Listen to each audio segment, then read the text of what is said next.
نحمده ونصلي على رسوله الكريم اما بعد فاعوذ بالله من الشيطان الرجيم بسم الله الرحمن الرحيم رب اشرح لي صدري ويسر لي امري واحلل عقدة من لساني يفقهوا قولي۔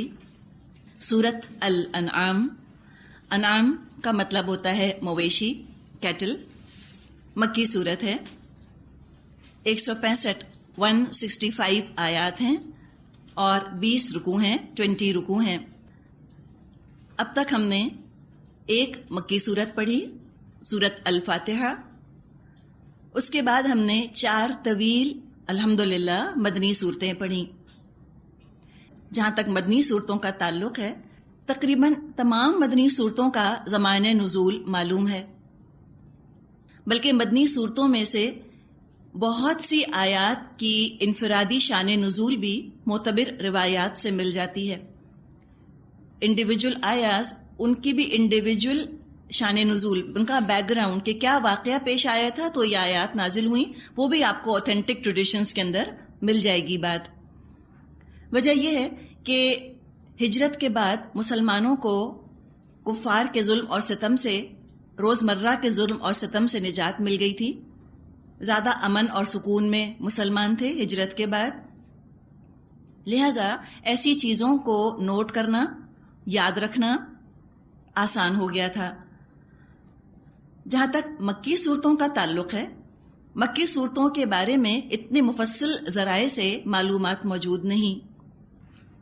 مکی صورتوں کے بارے میں ان کے اپنے مضامین میں یہ بات ڈھونڈنی پڑتی ہے کہ یہ کیا دور ہوگا، کب نازل ہوئی ہوگی یہ والی مکی صورت، اس لیے کہ مسلمان ہر طرف سے تشدد کا اور ذہنی پریشانی کا شکار تھے، مکے میں تعداد میں بھی کم تھے، لہذا اس دور میں ہمیں اتنی مفصل معلومات نہیں ملتی صورتوں کی شان نزول یا آیات کی شان نزول کے بارے میں جتنی مدنی صورتوں کے بارے میں ملتی ہیں۔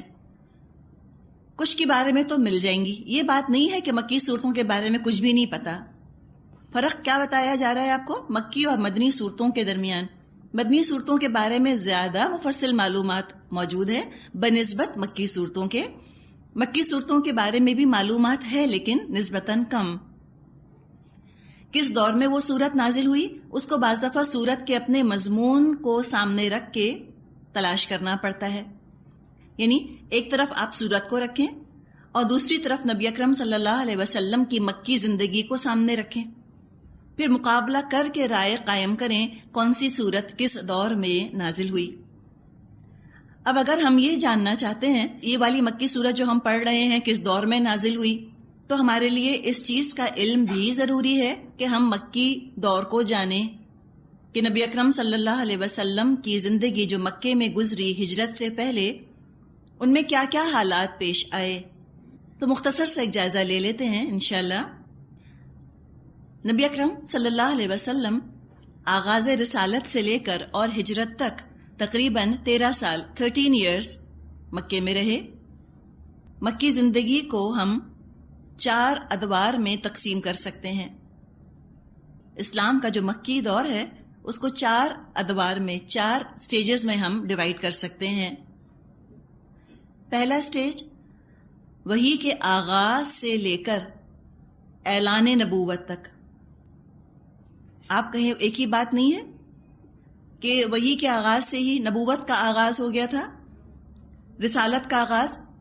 دیکھیں، وحی کا جب آغاز ہوا تو نبی اکرم صلی اللہ علیہ وسلم کی نبوت تو شروع ہو گئی، آپ کی رسالت تو شروع ہو گئی، لیکن ابھی آپ نے اس کا علل اعلان لوگوں تک معاملہ پہنچایا نہیں تھا۔ تو ایک پیریڈ ہے کہ وحی کا آغاز ہو گیا، پہلی وحی نازل ہو گئی، سورہ الق کی ابتدائی آیات نازل ہو گئی تھیں۔ اس کے بعد سے جو آپ نے علل اعلان لوگوں کو بتایا اس میں ایک وقفہ ہے، ٹائم آتا ہے تقریباً 3 سال کا۔ آپ نے عام اعلان نہیں فرمایا تھا اپنی نبوت، اپنی رسالت کا، بلکہ آغاز وحی سے لے کر تقریباً 3 سال تک جو یہ دعوت تھی اسلام کی، خاص لوگوں کو ذاتی سطح پر دی جاتی رہی۔ اس کو ہم انڈر گراؤنڈ نہیں کہیں گے، بعض کتابوں میں آپ کو لفظ ملے گا خفیہ، کہ خفیہ دعوت تھی، یہ انڈر گراؤنڈ تھی، انڈر گراؤنڈ کبھی نہیں تھی، خفیہ کبھی نہیں تھی اسلام کی دعوت. ہاں، انفرادی سطح پر یہ دعوت دی جاتی رہی، اعلان عام نہیں کیا گیا. اس 3 سال کے عرصے میں تقریباً 40 لوگ ایمان لائے. اس عرصے میں 2 نمازیں فرض تھیں، فجر اور عصر کی نماز.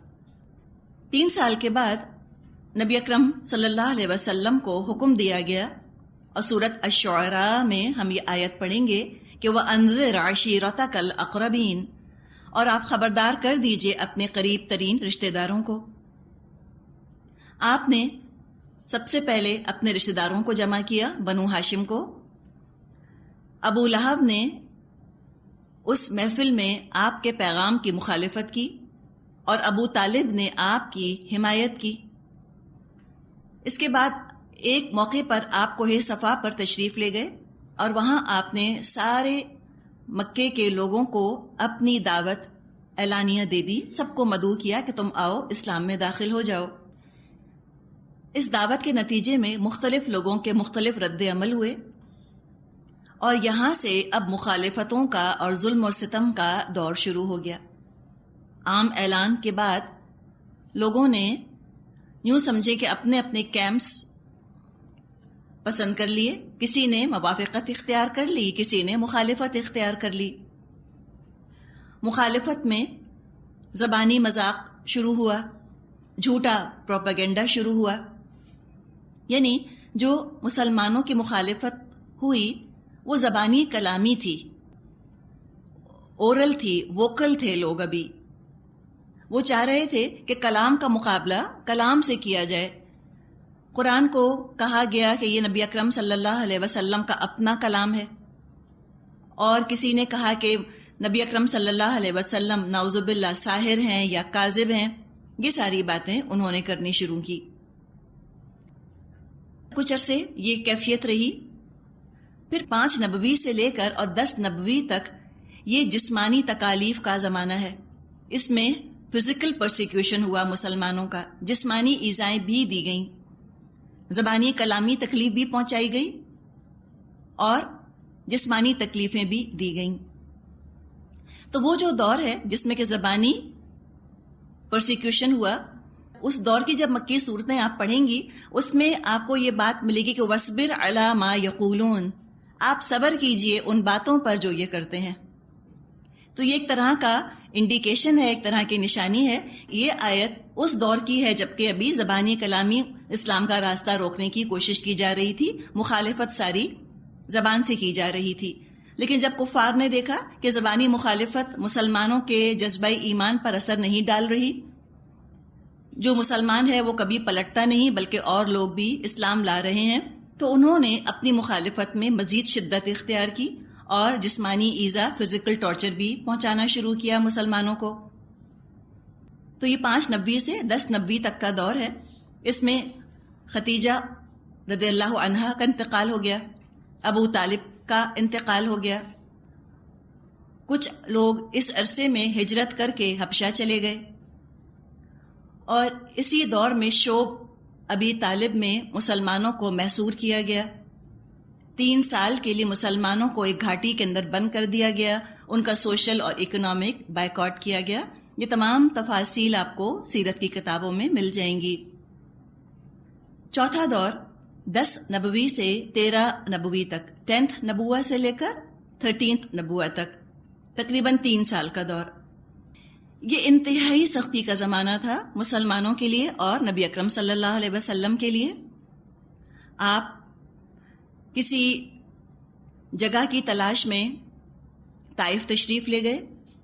آپ چاہ رہے تھے کہ کوئی ایسی جگہ مسلمانوں کو مل جائے جہاں وہاں کے رہنے والوں کی دشمنی اتنی سخت، اتنی شدید نہ ہو، مسلمانوں کی زندگیاں آسان ہوں، ان کو تشدد سے نجات ملے، وہ اپنے دین پر آسانی کے ساتھ عمل کر سکیں.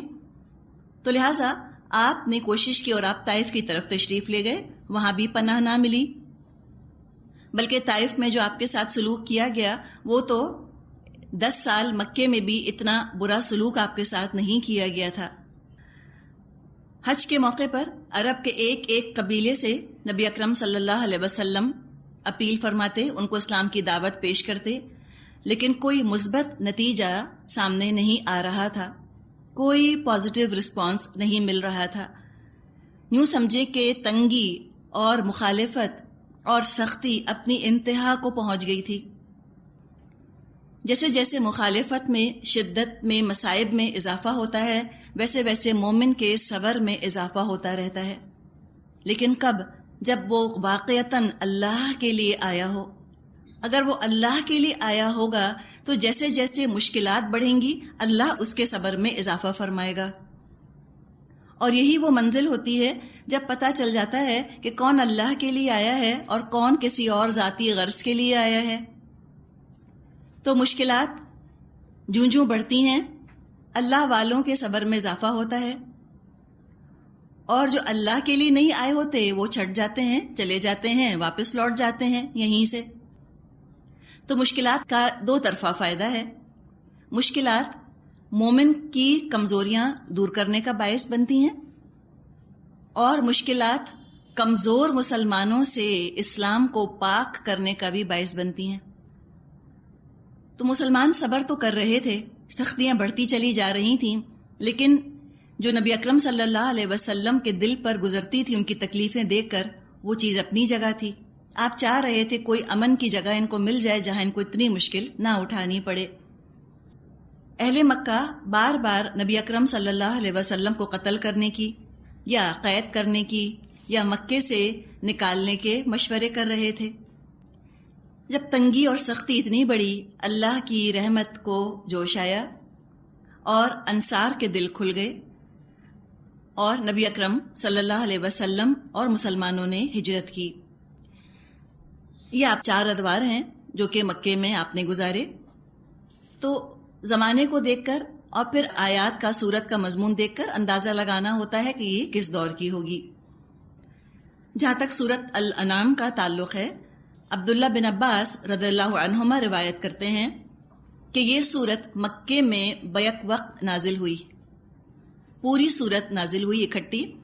کچھ مفسرین کا خیال ہے کہ چند آیات اس کی متفرق ہیں، اسارٹڈ ہیں، وہ جو بعد میں نازل ہوئیں، لیکن اس سورت کا اکثر و بیشتر حصہ، میجر چنک اس سورت کا اکٹھا نازل ہوا۔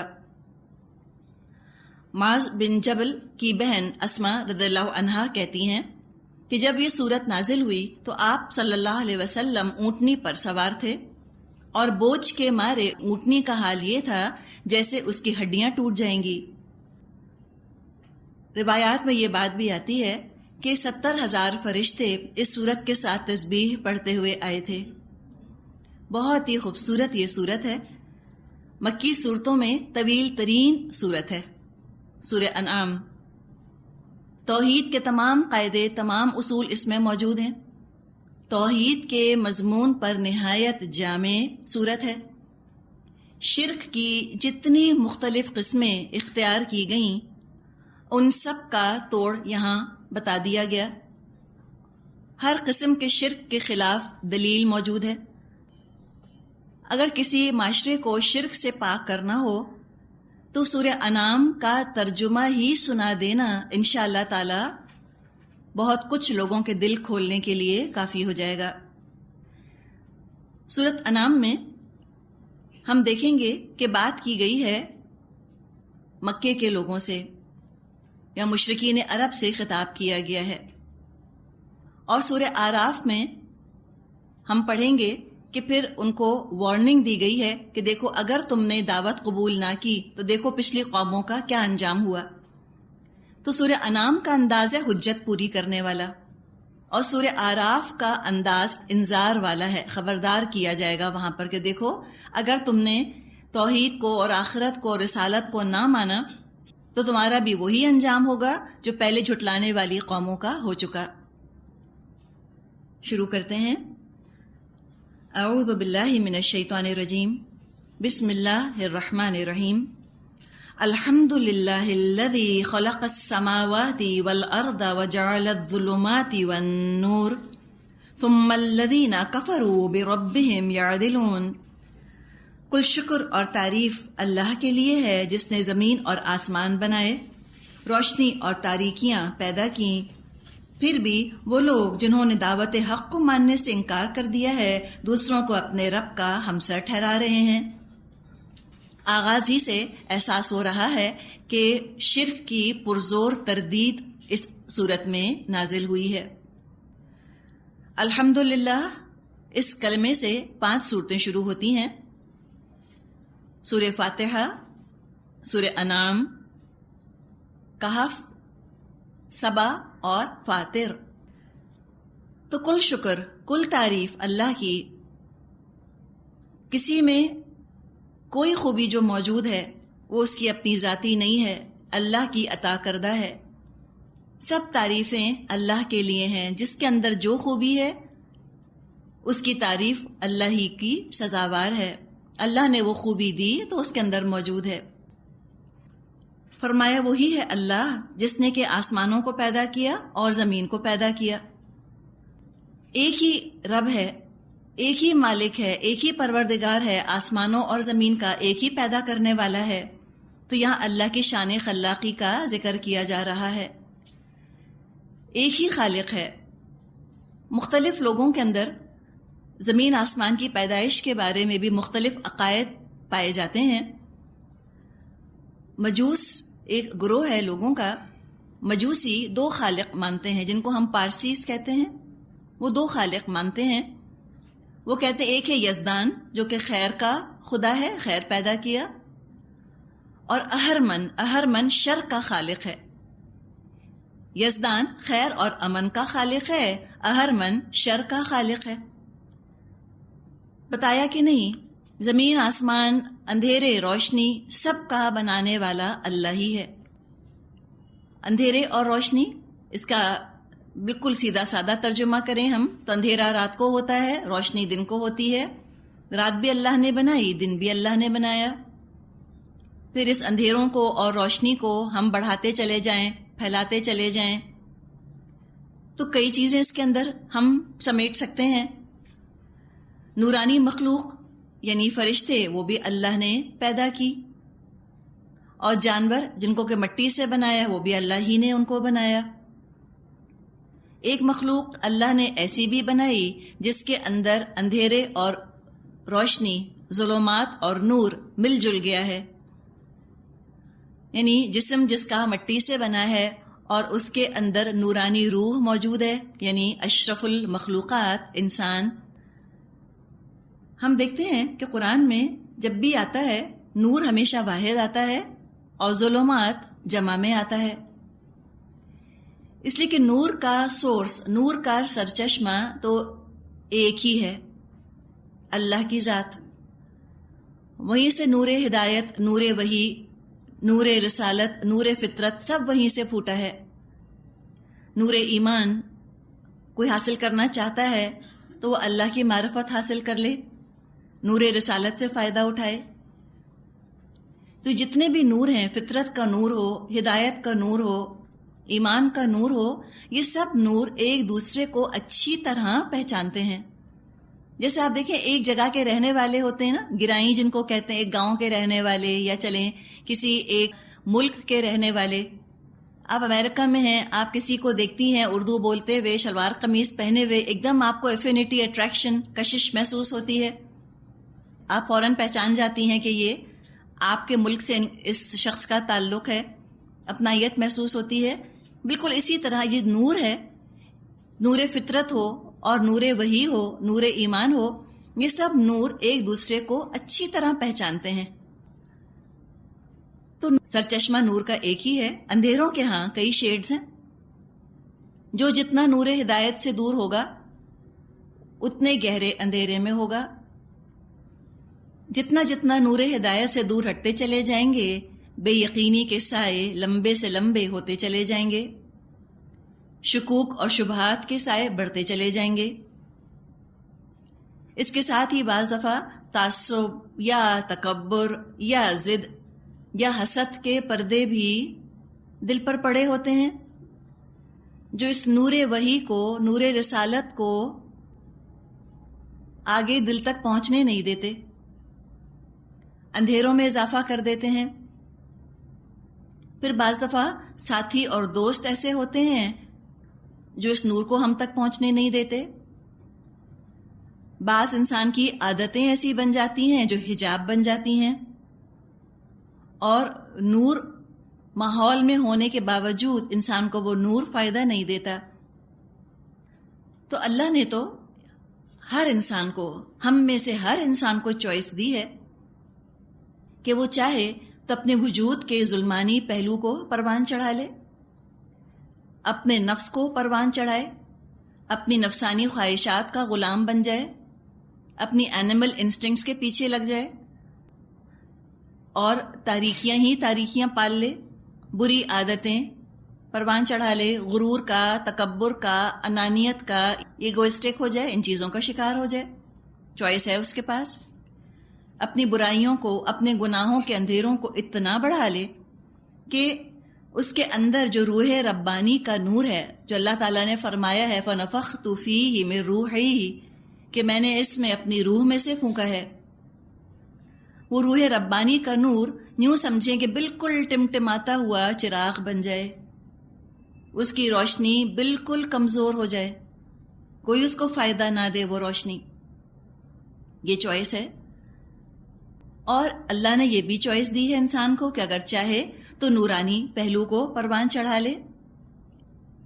یہ جو روح ربانی اللہ نے رکھی ہے اس کے نور کو بڑھا لے، نور وحی سے فائدہ اٹھائے، نور رسالت سے فائدہ اٹھائے، نور ایمان سے فائدہ اٹھائے، اور اپنی روح کو اتنا نورانی کر لے، اتنا نورانی کر لے کہ جو اس کا جسمانی وجود ہے، جو اس کے اینیمل انسٹنکٹس ہیں، جو اس کے نفس کے محرکات ہیں، وہ ان کے آگے بالکل کمزور پڑ جائیں. چاہے تو یہ بھی کر سکتا ہے، حیوانی پہلو انسگنیفیکنٹ ہو جائے بالکل.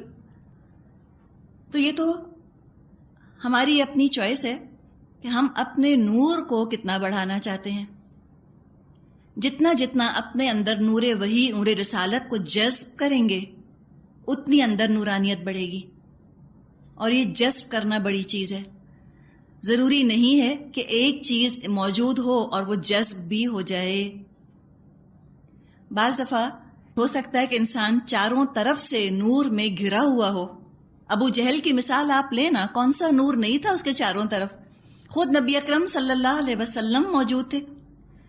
نور رسالت پرسونیفائڈ مجسم اس کے سامنے موجود تھا. نور وحی خود نبی اکرم صلی اللہ علیہ وسلم کی مبارک زبان سے جاری ہو رہا تھا. نور ایمان آفر ہو رہا تھا، لے لو. چاروں طرف سے ابو جہل تو گھرا ہوا تھا نور میں. تو کیا نور میں گھرا ہونا اس بات کی ضمانت ہے کہ نور جذب بھی ہو جائے گا؟ بالکل نہیں. نور کا جذب ہونا اور چیز ہے، نور کا موجود ہونا اور چیز ہے. نور جذب کرنے کے لیے دل کے اندر عاجزی، دل کے اندر نرمی، دل کے اندر طلب، یہ ضروری چیزیں ہیں.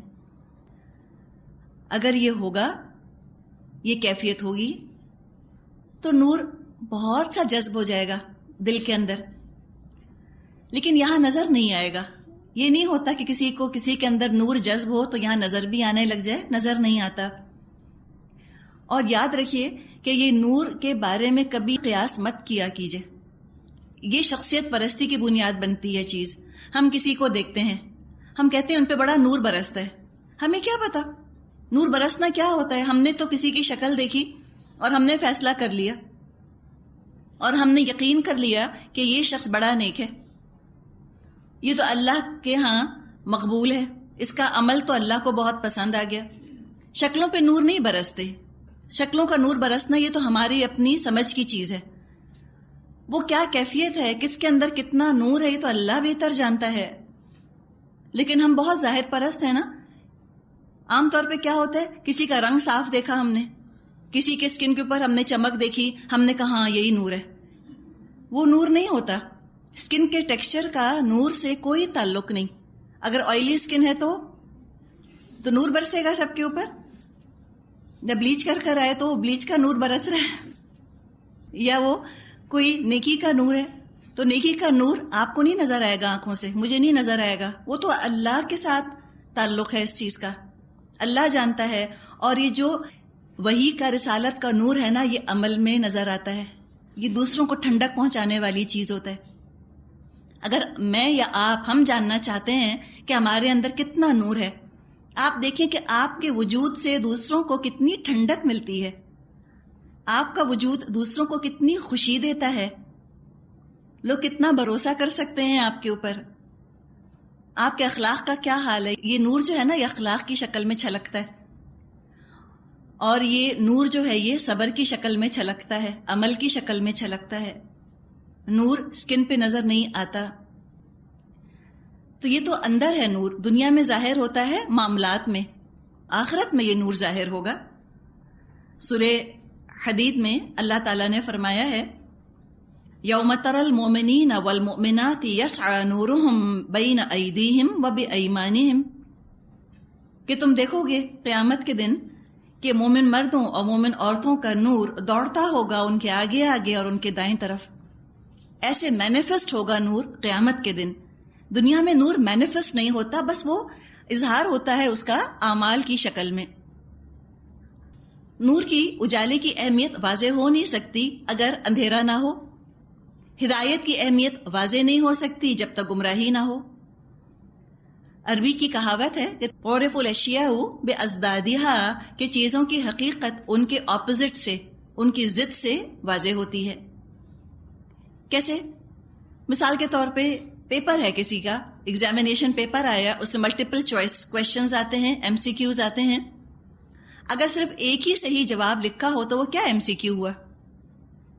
3-4 جوابات لکھے ہوتے ہیں، ان میں سے ایک صحیح جواب چوز کرنا ہوتا ہے، اور جو پڑھ کر آیا ہوگا، جس نے علم حاصل کیا ہوگا، وہی صحیح جواب چوز کر سکے گا اس کے اندر سے. تو اسی طرح دنیا بھی سمجھے کہ ایم سی کیوز کی طرح ہے، مختلف آپشنز ہیں ہمارے پاس، لیکن جواب ایک ہی صحیح ہے. اس میں سے چوائس بہت ساری ہے، چاہو تو یہ بھی کر لو، چاہو تو یہ بھی کر لو. لیکن بائی چوائس کسی چیز کو اختیار کرنا، اس کا مطلب یہ نہیں ہے کہ وہی چیز ٹھیک تھی.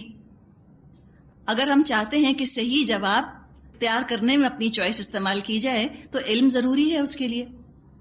جو علم کی روشنی میں، علم کے نور میں، علم وحی کی روشنی میں اپنا جواب تلاش کرتے ہیں، ان کو صحیح جواب مل جاتا ہے.